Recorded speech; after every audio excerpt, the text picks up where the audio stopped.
All right, so this is a really serious issue. I think a lot of maybe newer real estate agents really deal with, which is this feeling that they are giving their clients so much of themselves, yet that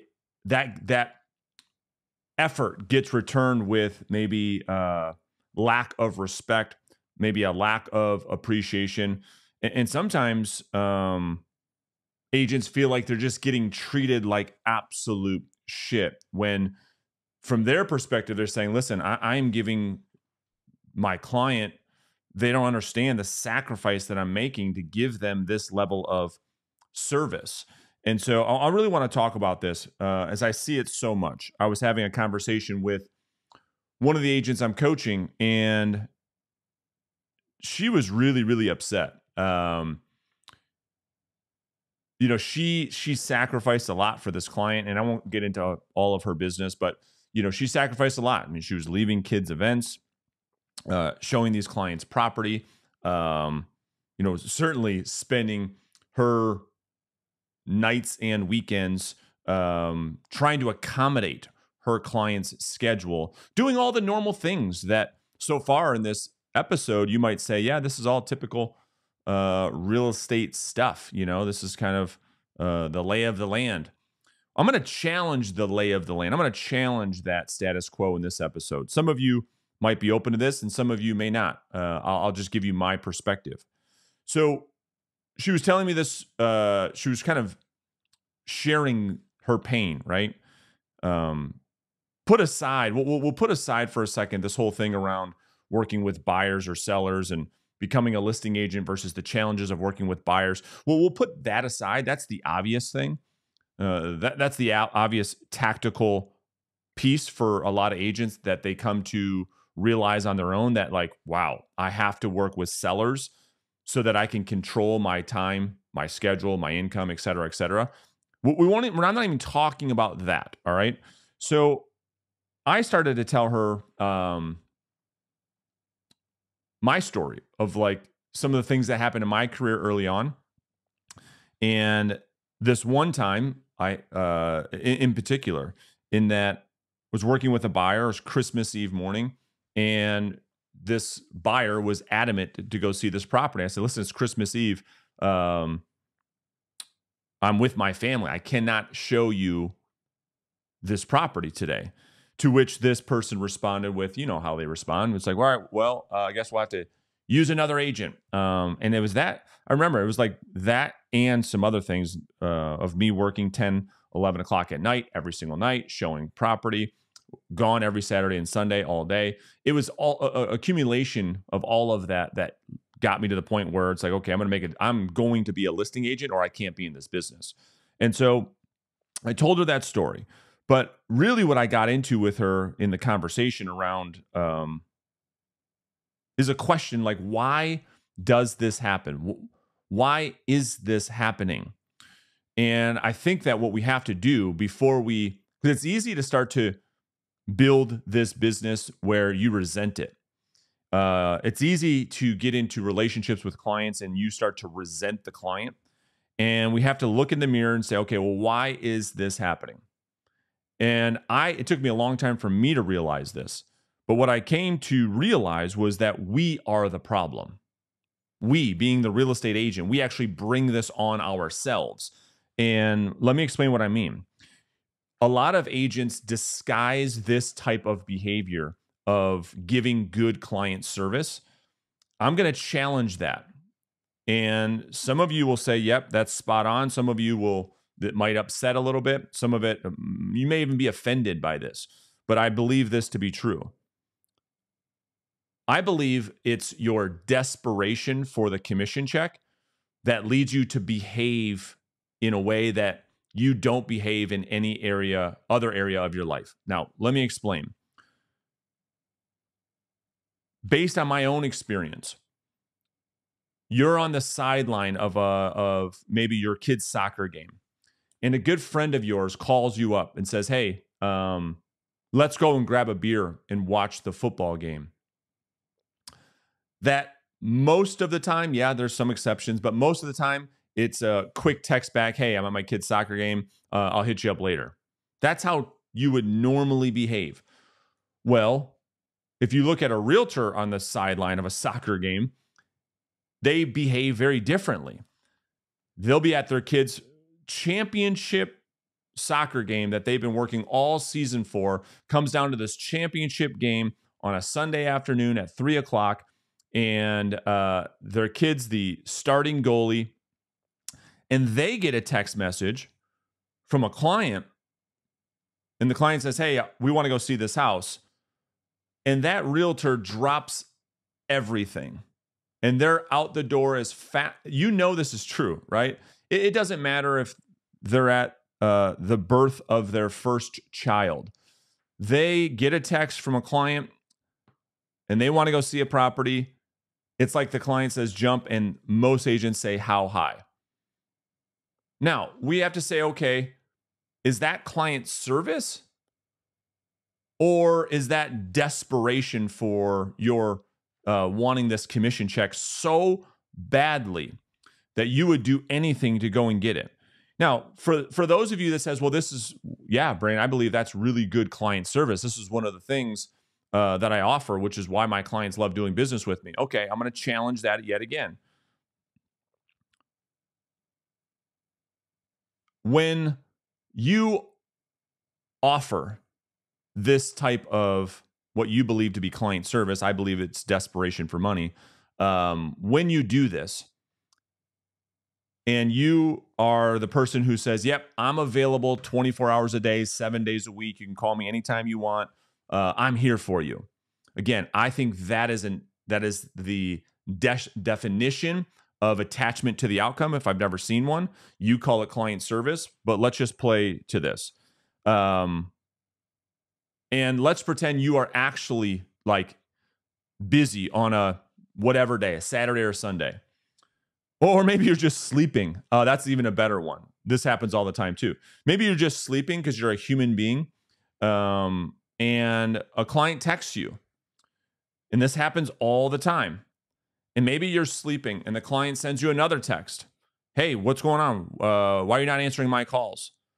And then you wake up, because you're human, right, to 3 or 4 text messages from a client that's blowing you up on your text message, and you are just sleeping the whole time, and the client ends up getting mad at you because you weren't responding to them quick enough. Well, who trained the client to be that way? It was you that said, well, I'm available all the time. It was you that in the past, you trained them that every time they text you, day or night, it didn't matter what time, you responded in 20 seconds or less. You were all over, you're just attached to this phone on your hip everywhere you go. Your client texts you, boom, you're right there on the spot. And the second you don't, because you can't, the client gets mad at you. And this is where you're like, I can't believe this. The one time I missed their text and that you trained them to be that way, right? And so that's one part of the challenge. The other part of the challenge is this. What other industry operates this way, behaves this way? I mean, you tell me, because if I look at this, you probably work with people in your life that you value the relationship like crazy. Maybe it's a dentist, maybe it's a doctor, maybe it's a CPA, maybe it's a banker, maybe it's a financial planner. You fill in the blank.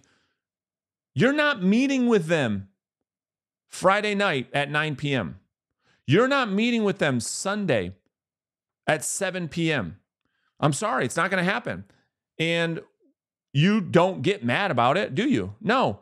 Because you value that relationship, because you value what it is that these service providers offer you, when do you go and actually see them? Oh, that's right. When they are available. If you go to the dentist, let's just take the person who's got the 9 to 5, because the argument is, well, Brandon, we've got to make ourselves available for people when they aren't working. All right, I'll challenge that too. Says who? Says who? Why is that not true for any of the other industries? If someone works a 9 to 5 job and the dentist is open 9 to 5. When do you go see the dentist? Oh, you take time off work to go see the dentist. You take time off to go meet with your CPA. You take time off of work to go to your doctor's appointment. Do you not? Well, we're talking about buying and selling a house. It's a pretty big thing, yeah? And it's not because again, I can just hear the argument. Well, then they'll just, it's like that's how it's always been.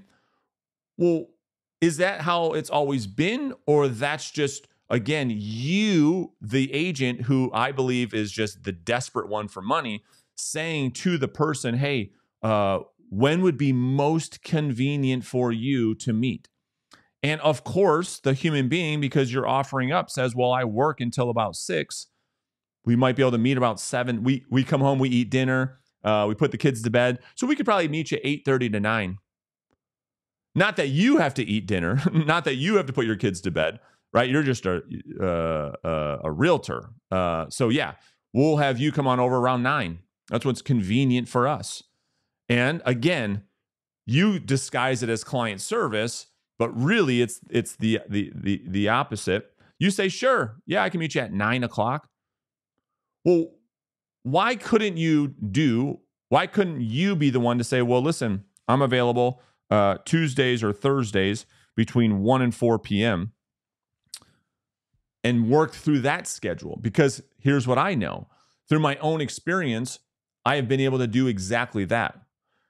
People, if you ask and if you have a conversation with people, people can make some changes in their daily schedule to meet with you. I promise. I've been doing it now for my whole career.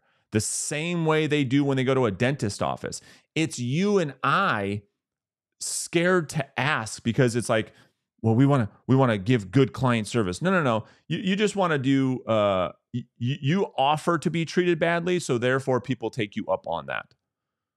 You offer yourself up as a commodity, so therefore people treat you like one.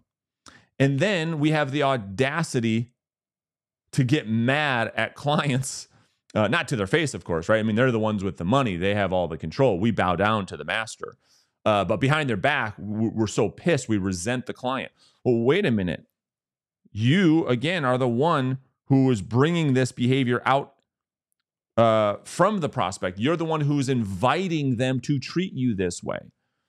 So what's the solution then? Well, we have to set boundaries. Here's what I know. You might get a laugh out of this. I think that real estate clients are a lot like children in that they will take as much from you without remorse until you set boundaries. It's just like a child. They will take and take and take and ask and ask and ask and ask and ask with no remorse whatsoever. I mean, this is just like a normal buyer or seller. This is how they treat real estate agents. Again, we bring it on, so they keep going until you set boundaries. And then my belief, based on my own experience, when you set boundaries with another human being, respect goes up. You see, most agents are scared to set boundaries because the truth is they're worried that that person won't like it and end up going with another real estate agent. That's the truth of the matter. And my belief is it's the exact opposite. When I actually meet with a client and I show up as a professional and I set expectations and I set boundaries and they understand what things look like for us to work together, how I show up becomes my value proposition. If they're meeting with other agents that come off really, really desperate and needy and nothing's ever a problem. Oh, yeah. I work 7 days a week, 24/7. You can call me anytime you want. Oh, sure. You want me to discount my commission and work for free? No problem. That's fine. You see, I actually become more valuable in the eyes of my prospect versus my competition that behave like that. We call it commission breath versus showing up and being 100% detached from the outcome. And the client can feel it, that you don't need their business. You'd like to work with them, but you don't need the business. Well, then all of a sudden, because people value more what they can't have versus valuing a commodity.